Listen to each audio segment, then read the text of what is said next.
They've kind of run out of space in Hamilton, haven't they, Nick? They're pretty much everywhere we go. But let's talk about other business news. Welcoming Nick Bontis back to the desk for the Friday edition, of course, of Bontis on Business. So can Tim's really successfully continue to expand in this market and south of the border? Well, from what I understand, there are 4 corners to every intersection. That's so true. There is a possibility. There's a few of those, too. Yeah. So, I mean, we're talking about expansion here for Tim Hortons, and there's 2 options here. One is Canada, one is the U.S. For those of you that have actually traveled through the Buffalo airport, you probably noticed that there are a couple of Timmys in and around the Buffalo border there. So they have had success when it comes to being very, very close to the border. As they get further south into the U.S., it becomes a little bit more of a challenge because the brand awareness is not there.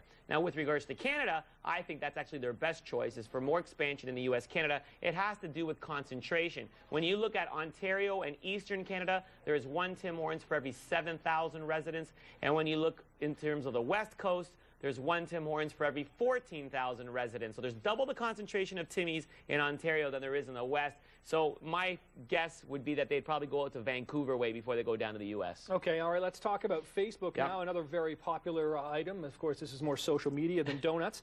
But they are now considering launching a mobile phone. Why would they do this when so many smartphones already have Facebook on it? So the answer to the question is this. You have a smartphone. I do. And there's Facebook on it. Yes. When was the last time you clicked on an ad on Facebook in your phone?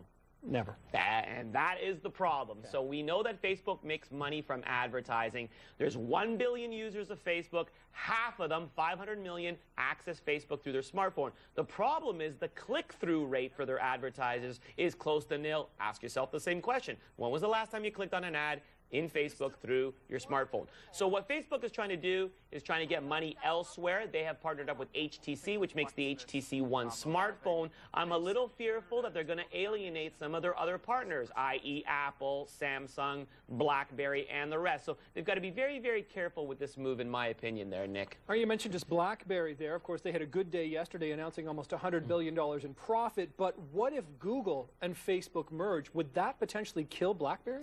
That would kill a lot of people. It would make BlackBerry very upset, but I think BlackBerry's okay. You know why? Because Apple and Samsung would also get very upset, and they're much larger than BlackBerry right now in the smartphone industry. So if Facebook were to ever merge with Google, there'd be a whole big shakeup in the industry, and I think BlackBerry would fight just as hard as Samsung and Apple would to recover. All right, Nick, thanks for that. Appreciate you coming in twice this week. We'll see you back here very soon. Thank you very much.